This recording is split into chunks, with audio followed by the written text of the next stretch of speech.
TitleMatchNetwork.com. Talk about the ribs you guys played on DDP back then. I think the biggest one, the one I remember the most, or everybody remembers the most, is in Charleston, West Virginia. He was managing the Freebirds, or he was wrestling with the Freebirds. And Humperdinck was their manager. Grizz was the agent. And at the end of the match, or at the end of the show, they were having a battle royal. And the Freebirds was always, they really didn't like Paige either. Right. So they messed with them all the time. So they told me, let's get Paige at the end of this thing.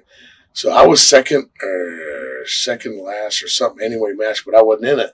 So I told Grizz I want to be in the battle royal. I'll just go out there and do a few things to get out. He looks at me and he goes, what do you want to do that for? You're up to something, ain't you? And I said, no, I just go out there and just want to have, get in a battle royal. And why would I didn't get hurt in the match before or anything. Well, I'll just go out there, He goes, okay. So he's smoking that cigarette. Okay, he goes. So there were about 3-4 guys. The Freebirds, like 3 or 4, and they went down. And I waited probably 2 minutes, and I headed down to the ring. And when the Freebirds see me coming, they jumped on Paige and started just, holding them down and everything. So when I got to the ring, I started stripping them. And ended up stripping them naked. And Josh was Virginia. I think I ripped every thing of clothing. I ripped his shoes, his boots. I took his boots, took everything off. And then Humperdinck threw him a T-shirt. And I don't know if that was even worse, seeing Humperdinck without a T-shirt on. But, that was, we were always, Paige just rubs you the wrong way. To me, he does. I get along with Paige, and I don't have a problem with him. He doesn't, it doesn't bother me, but I know he's probably one of the main reasons, and I'll give him this. He's one of the main reasons these young guys don't appreciate him in the business. I remember Paige started getting his push. He'd come in there with I know I'm getting off the deal, but he used to come in with a paper with all the moves and everything he wanted to do for a whole match. And then when Eric come in and started pushing him and doing all this stuff, so all the young guys, he had an influence on a lot of these young guys. He'd go down to the power plant and do all this stuff. And he had a lot of influence and a lot of them, they started doing the same thing then, Instead of going out there and figuring the match out as you go, listening to the people and doing this, learning psychology and so on. They just, all they do is write the match. They just write moves on a piece of paper and do them. Right. So, but, I remember stripping them that, and it was just every day if there was something we could do to Paige, we did it, Now, Bill, what are some of your memories of Paul Heyman from around this time? There was a story. I remember one of the stories with Paul. He was managing the Samoans, and there was 2 Samoans in the car. It was Paul, and there was Jack Victory, and one of the sheepherders. They had a cousin, Rip. Yeah. They were all in a Lincoln, and it was me, Sting, Pillman, my brother, and somebody else, and we would have bottle rockets and eggs and all that. Told us about that. Yeah. And one trip, for some reason, everything just went bad. We ended up, the Samoans ended up tearing the whole car, inside of the car apart. And Heyman got stuck for the bill. He couldn't rent her from Hertz anymore in North Carolina or anywhere. But yeah, that was one of the stuff. I never had any problems with Paul. A lot of guys did. Paul always treated me good. He had a different sense of humor, but I never had a problem with Paul. I thought there was a lot of fun times we had, and it was, I had nothing good to say. Your memories of working with Mick Foley? Golly. Mick, I thought was crazy anyway, because just the bumps and crazy shit that he used to do. And it was a time that we were both trying to get over. And he was WCW, and they didn't understand his his deal. And I was just doing a singles thing, and my brother was hurt, I think, or something was going on. But yeah, Mick was a great guy. He was so easy to work with, you know. I got, you know, I respect Mick a lot, and then finally went to WWF and got his due, which he deserved, you know. So he ended up being, you know, one of the better wrestlers in the business, you know, for the business, the whole business in general. But yeah, our matches, I remember just all the wild shit he used to do. I'm like, God dang. Huh.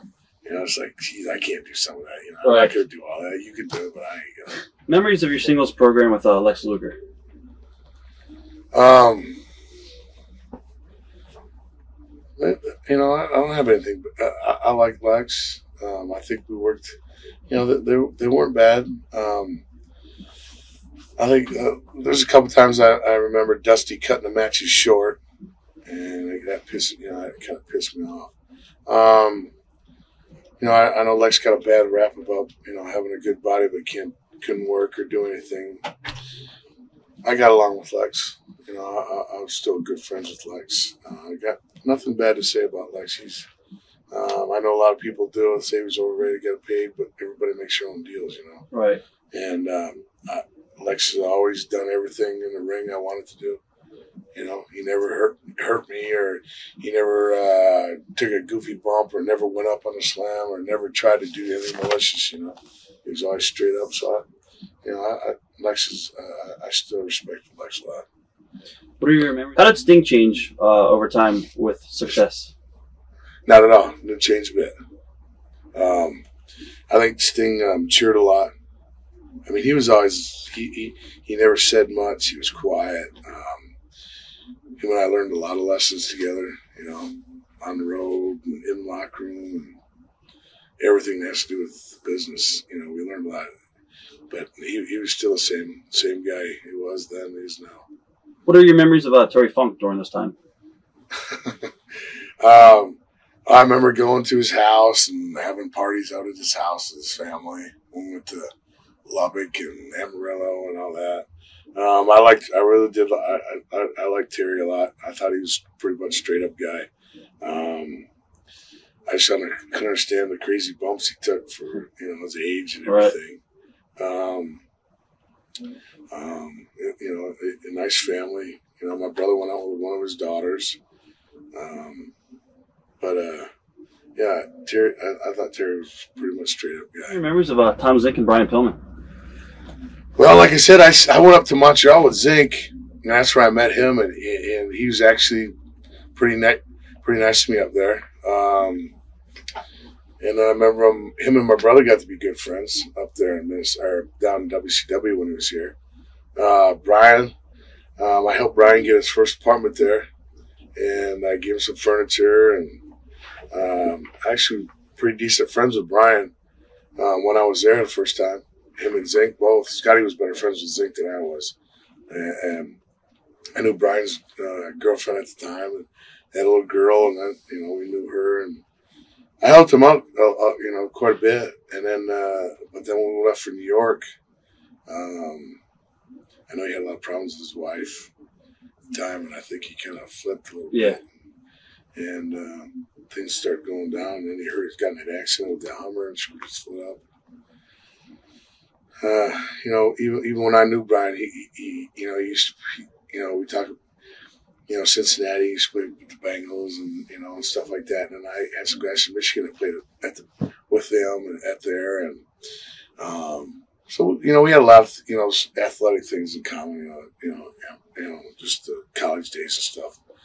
You know, so we got along good and everything's just, after I left and I came back, you know, it changed, I could tell. Just from the abuse of that? Yeah, I think he just abused a lot of things, and it overtook him. And then I think the biggest thing was his wife and then daughter, and I just thought shit ate him up, I guess. Right. TitleMatchNetwork.com